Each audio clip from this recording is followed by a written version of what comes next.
जलेबी वाला। एक गांव में एक जलेबी की दुकान थी। दुकान का मालिक था सुरेश। सुरेश बहुत ही स्वादिष्ट जलेबियां बनाता था। लोग दूर दूर से उसके वहां जलेबी खाने आते थे। इस तरह उसकी खूब कमाई होती थी। जैसे जैसे उसकी कमाई बढ़ गई वैसे वैसे उसका लालच भी बढ़ता रहा। कई बार तो उसकी जलेबियां खत्म हो जाती, लेकिन ग्राहक आते ही रहते। ये काम बहुत अच्छा चल रहा था। काम तो बहुत बढ़ गया है, लेकिन मुझे अकेले संभालने में दिक्कत हो रही है। एक दो कारीगर रख लेता हूँ, वो जलेबी बनाएंगे और मैं बस पैसे इकट्ठे करूंगा। अब सुरेश सिर्फ गल्ले पर ही बैठने लगा। उसने एक छोटा सा चुंबक अपने तराजू के नीचे भी चिपका दिया, जिससे कि कम जलेबियों से भी ज्यादा पैसे मिले। आधा किलो जलेबी दे दो। हाँ हाँ, क्यों नहीं। बस इतनी सी, ये तो कम लग रही है। कम नहीं है, तुम्हारे सामने ही तो तोल रहा हूँ, पूरी है, ले जाओ। इस तरह सुरेश ज्यादा पैसे कमाकर खूब अमीर हो गया और मोटा लाला बन गया। उसने जलेबियों के साथ साथ समोसे और पकौड़े बेचने भी शुरू कर दिए। एक लड़की पिंकी उसकी दुकान के आगे से रोज निकलती और वहां रुककर जलेबी खुशबू लेती थी। वो गरीब थी, इसलिए कभी जलेबी नहीं खरीद पाती, पर वहां खड़े होना उसे अच्छा लगता था। जाओ यहाँ से, क्या करने आती हो यहाँ पर? कभी कुछ खरीदती तो हो नहीं, जाओ भागो। एक दिन पिंकी की माँ ने उसे कुछ पैसे दिए। बेटा, ये 10 रुपए हैं, ये ले और जाकर जलेबियाँ खा ले। पिंकी खुशी खुशी दुकान पर पहुंची, यह सोचकर कि आज तो वह जलेबी खाएगी। हाँ लड़की, यहाँ क्यों खड़ी हो? मुझे 10 रुपए की जलेबी दे दो। लाओ दो और जाओ यहाँ से। पर पहले जलेबी दो। ये तो जो रोज तुम यहाँ जलेबी की खुशबू लेती थी, ये उसके पैसे हैं। अगर जलेबी खानी है तो और पैसे लेकर आओ। ये सुनकर पिंकी उदास हो गई। पास ही खड़े एक पुलिस वाले ने ये सारी बात सुन ली। तुम इतनी छोटी बच्ची को क्यों परेशान कर रहे हो? इसे जलेबी क्यों नहीं देते? साहब, आपको पता नहीं, यह तो रोज जलेबी की खुशबू लेती थी यहाँ पर। ओह, तो ठीक है, मुझे भी तो जलेबी की खुशबू आ रही है। मुझे भी इसके पैसे देने होंगे। मैं भी पैसे देता हूँ। पुलिस वाले ने अपनी जेब से 10 रुपए निकाले और उसको हिलाते हुए सुरेश को उसकी हवा करते हुए बोला, मिल गए तुम्हें 10 रुपए। अरे साहब, आप तो मजाक कर रहे हैं। जलेबी की खुशबू के बदले पैसों की हवा, हुआ ना हिसाब बराबर। सुरेश यह सुनकर बहुत शर्मिंदा हो गया।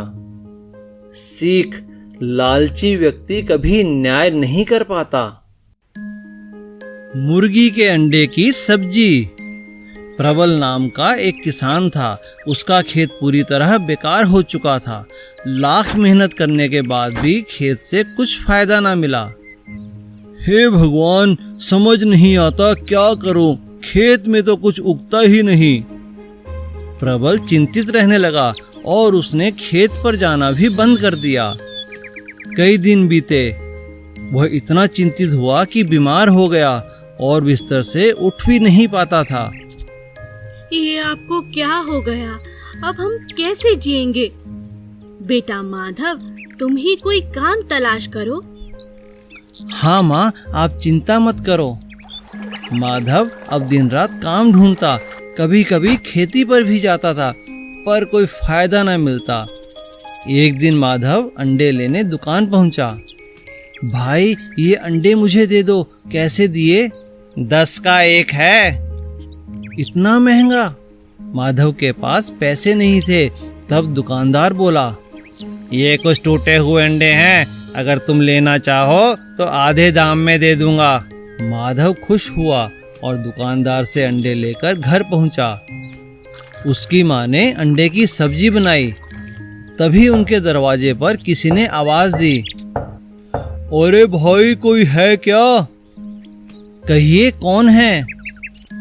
हम यात्री हैं, हमें बहुत दूर जाना है। क्या यहाँ पर कोई खाने की जगह मिलेगी? हमें बहुत भूख लगी है।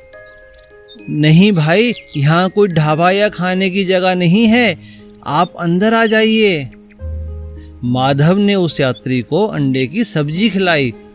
यह सब्जी किसने बनाई? यह मेरी माँ ने बनाई है। यह तो बहुत स्वादिष्ट है। अरे मुझे तो मालूम ही नहीं था कि अंडों से इतनी अच्छी सब्जी भी बनती है। क्या तुम मेरे साथ चलोगे? मेरा बहुत बड़ा ढाबा है, मैंने कभी भी इतनी स्वादिष्ट सब्जी नहीं खाई। तुम मेरे साथ चलो और मेरे ढाबे पर चलकर मेरे साथ काम करो। हाँ हाँ, मैं आपके साथ ज़रूर चलूँगा। और इस तरह माधव उस व्यक्ति के साथ चला गया और मेहनत से काम करने लगा।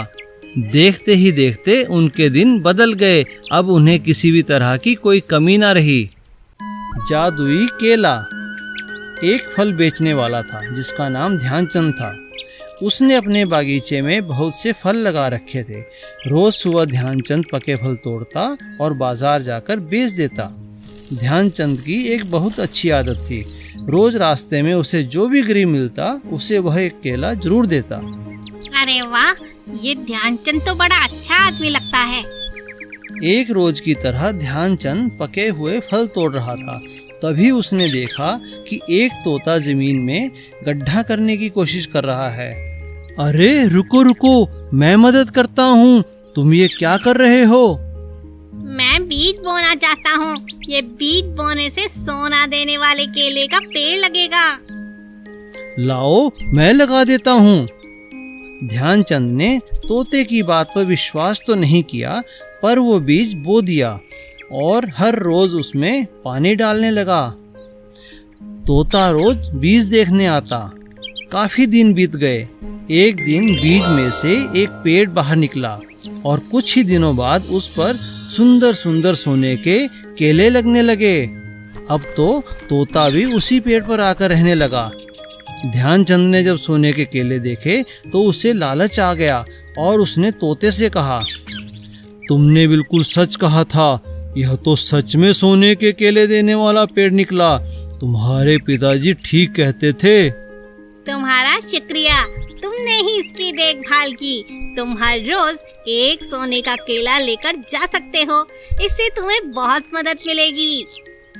अब ध्यानचंद को तोता हर रोज एक सोने का केला देता और ध्यानचंद उसे बेचकर खूब पैसा कमाता। मगर ध्यानचंद को एक एक केला पाकर संतुष्टि नहीं थी। वह तो सभी केले पा लेना चाहता था।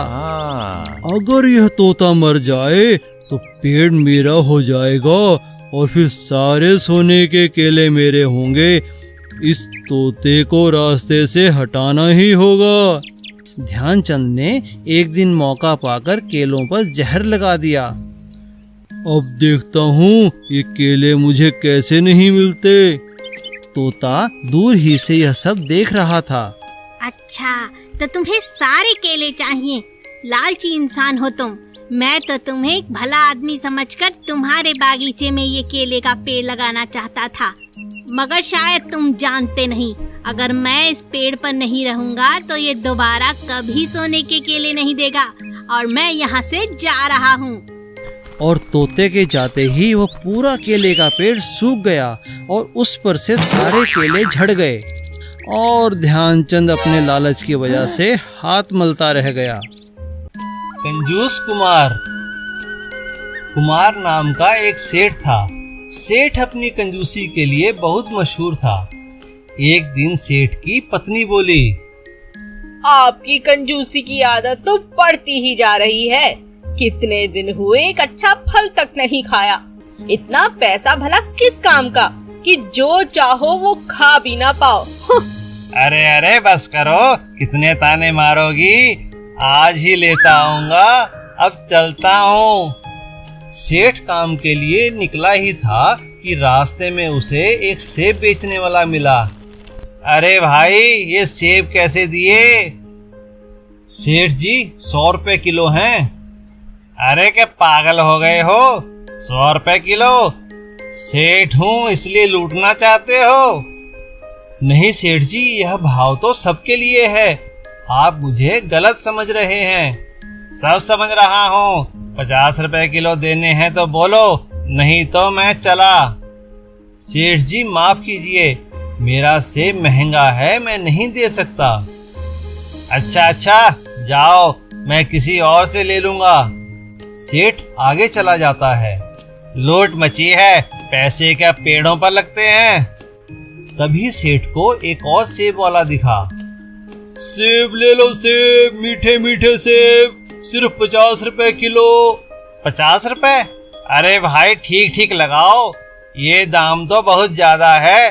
मैं तुम्हें 20 रुपए दे सकता हूँ, बोलो दोगे?